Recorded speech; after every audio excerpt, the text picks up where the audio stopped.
Did a sponsor just tell you no, that they were not wanting to sponsor your event? And did they come up with an objection that maybe you just don't know how to handle?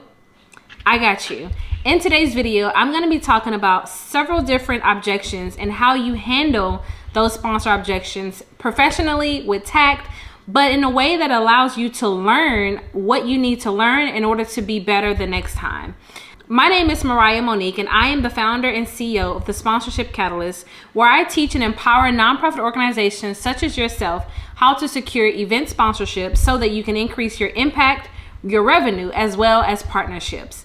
In this video, I'm going to be talking about how to handle objections, and I really want you to lean in because there's some importance to know when it comes to objections, and not really feeling like, they just objected against what I'm trying to pitch to them. There's sometimes reasons, valid reasons, why a sponsor needs to decline an offer, and it's not always because of maybe you just didn't have a good pitch. Sometimes it's just maybe the alignment is off. Maybe they are running out of budget, or maybe they have a limited budget. Maybe they've already, maybe they already decided on the organizations that they were going to support for the year, and maybe the timing of your pitch was just a little bit off. There are several different reasons and ways why a sponsor will possibly decline a request.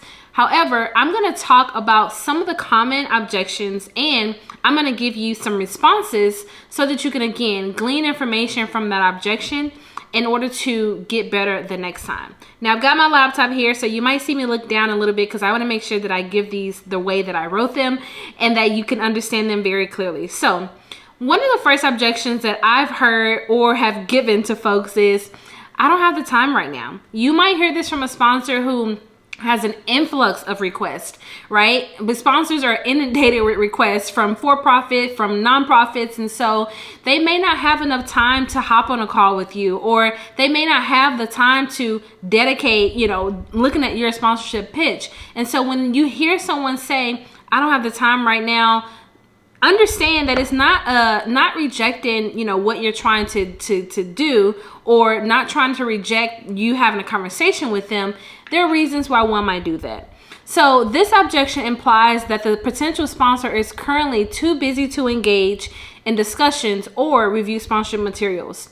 Your response, and again, you can create whatever response. What I'm going to talk about today, you can use it as a grid and create your own responses. The common objections are common regardless. And if you've experienced an objection that I do not cover in today's video, drop it in the comment because I want to be able to respond so that you can actually know how to turn that objection around for your good. So the response for this, and a sponsor saying, I don't have time right now, is you can say, thank you for getting back to me. I know it is a busy season for you all. When would be a better time to reach back out to you so that we can further discuss a potential opportunity for our organizations to collaborate? Simple. You want to acknowledge their objection, but then you also want to have a question in there that will allow you to glean information and or be able to figure out if there's a better time or better way to approach them for the future. So that's the first objection. The second objection is, we don't have the budget to support your organization right now. You'll hear this often, I'm sure. And if you have not heard it yet, it will possibly happen because it just happens. And so when you hear this objection, this is an indication that the potential sponsor may not have the financial resources available to allocate towards your sponsorship at the moment, but it doesn't mean that you need to throw them away. For sponsors like this to say, we don't have the budget to support your organization right now, it's that right now is the operative part where it's like, you might in the future, so I'm just going to put you on the top shelf and remember you because I know that there's great alignment between our organizations. So a response that you can give is, we understand, again, acknowledging what they said, acknowledging the objection, acknowledging what they might be enduring as an organization as they make potential shifts or as they may already have been committed to certain things. So you say, we understand, is there a more aligned budget that would be a better suit for your organization? Again, you're asking a question to glean information to say, is there something else that maybe would align that maybe we are willing to tailor either because they're a repeat sponsor and you love that they're loyal to your organization, or it's because you really want this brand to be a part of what you're doing. You've been watching them, you've been doing your research on them, and you really truly believe that there's a true synergy and alignment with both of the organizations. So asking that question, is there a more aligned budget that would be better suited for your organization, really does, again, create some dialogue, but also allows you to glean some understanding. You can also end this by saying, we would love X company, insert company, to be involved in X event, whatever that event is, whether it's a gala, community event, or whether it's a conference or a seminar, whatever. We'd be willing to offer some options more customizable to meet your budgetary needs. Again, this puts it all in your control. They say, hey, we don't have the budget right now. It is all in your power to ask the right questions, to navigate that conversation with professionalism and tact, so that you can glean the information, so that now it's in your control to say, can we have a little wiggle room for this particular sponsor? Are we willing to customize something that is aligned with their budgetary needs, so that we can bring them on board as a partner? Another response you can do for this is, again, we understand we'd hope to have X company involved and engaged with our event attendees this year. However, if now is not a good time financially, then can you share more insight as to how we may navigate this with your organization in the future?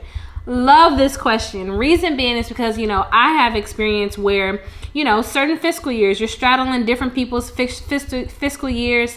And if you don't understand when their fiscal year is, you don't understand when new money is available and when money's running out. That's number one. You also may not understand that, they decide before the fiscal year, 4 months before their fiscal year begins, their new fiscal year begins, they've already decided upon who they're going to fund in the next fiscal year. So you need to be able to ask these questions, especially when you're in conversation with them, so that you can understand how to navigate run-ins and objections that will talk about finances, not having the finances. Okay?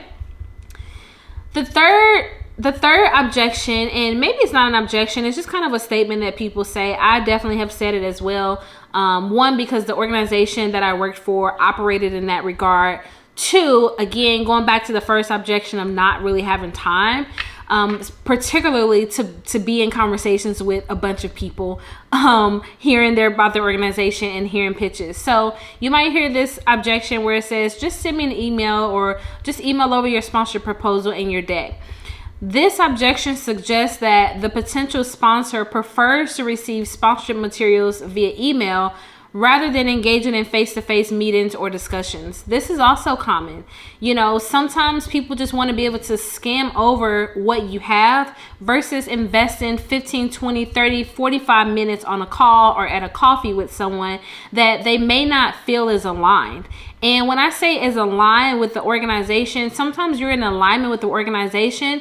However, sometimes there are particular types of orgs that brands are looking for to fulfill a particular pillar or focus area of that organization. So let's say, I'm going to talk from my healthcare lens because that's my background. So let's say you are connecting with a health insurance plan and you are doing a food security, food distribution for the community. It makes perfect sense for that health plan to support the work, especially if, quality food, access to food is connected to healthcare as it is. It's connected to mental health. It's connected to people living their optimal healthy selves. And so your organization, while you execute this distribution, it might perfectly align with this health plan. However, maybe this health plan is really focusing on increasing their portfolio with organizations that focus on transportation. So it's not, again, that they're not wanting to talk to you. Sometimes it's that investing the time in an organization that may not be aligned with what they're focusing on right now is a good use of their time. So I wanted to express that because sometimes you will see this. I know sometimes people say, oh, we don't email sponsorship proposals or we don't email sponsorship decks. We really like to customize packages. And the best way for us to do that is to understand and have a conversation with you to understand what your goals are, yada, yada. that makes sense. I think it's a strategy you can totally do if a sponsor is willing to hop on a call with you. But if they're not, don't be offended, because I've definitely seen people respond in an offensive way, or try to go around that sponsorship gatekeeper in order to kind of finagle their way within the organization. And it just doesn't do you a service. It does a disservice to you and your reputation. So I would not recommend that. However, the way that you would respond to this is you would address your rep's name, right? And you can say, we really like to customize our sponsorship materials to fit the needs of the organization to ensure that your involvement with our organization is mutually beneficial. And in order for us to do that and to best align our goals with the opportunities we have for the year, we believe that a 20 to 30 minute conversation will help us gain a better understanding. You can totally say that. Another way you can address this is if they just say, hey, we don't have the time to hop on a 20-30 minute conversation. You can say, great, I'm going to send over a sponsorship deck opportunity, but just know that we can customize this based on your internal marketing goals and objectives, and we can talk about that after you had some time to review the sponsorship materials. Now, I would not end there with this response. What I will say is I would add a question and say, is it okay if we follow up with you in the next 7 days? Or is it okay if we follow up with you next Friday? And so really being able to connect that touch point, but also for them to say, thank you so much for your sponsorship deck. Yes, let's connect next Friday. This gives me time to review what you have to determine if it's potentially a good fit. Who knows? By the time next Friday comes, they may send you an email and say, hey, I reviewed your sponsorship deck. I think your organization is great. I'm looking forward to meeting with you on Friday. Or they may say, hey, we reviewed your sponsorship deck. I think the work that you're doing is great. However, it does not align with our current priorities.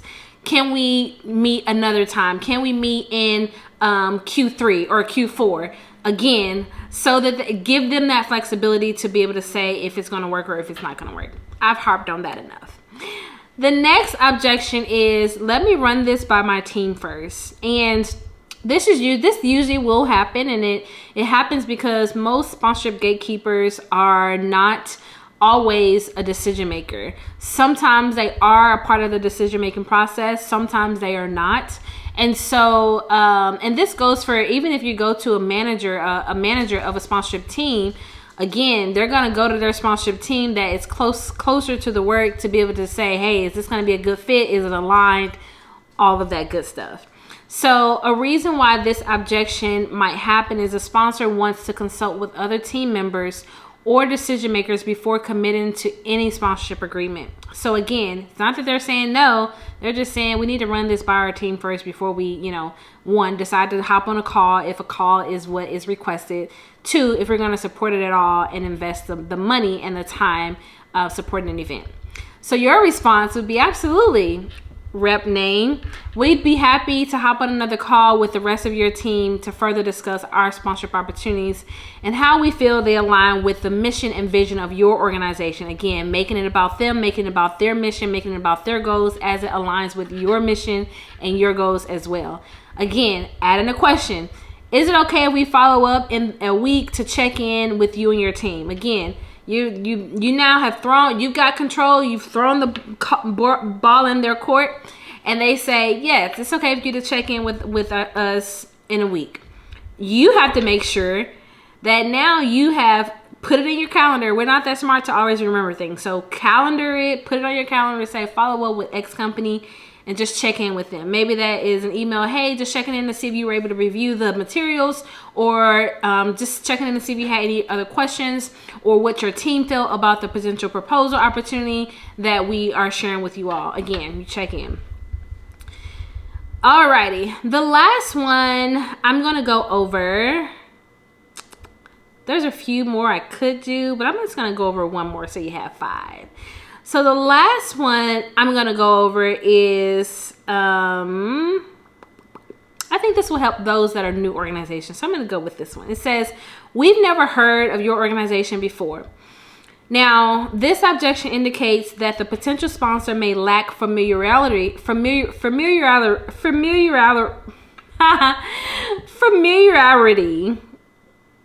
why can't I say that word? It says that they lack understanding of your organization, which could raise some concerns about the credibility or the brand reputation or recognition of your organization.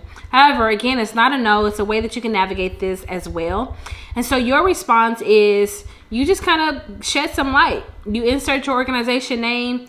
You can say the People's Choice Clinic has served this community, X community, whether it means you decide to say the ethnic or racial group or the place where people reside or the age group, whatever you decide to put in there, since 2020 by doing X, Y, and Z.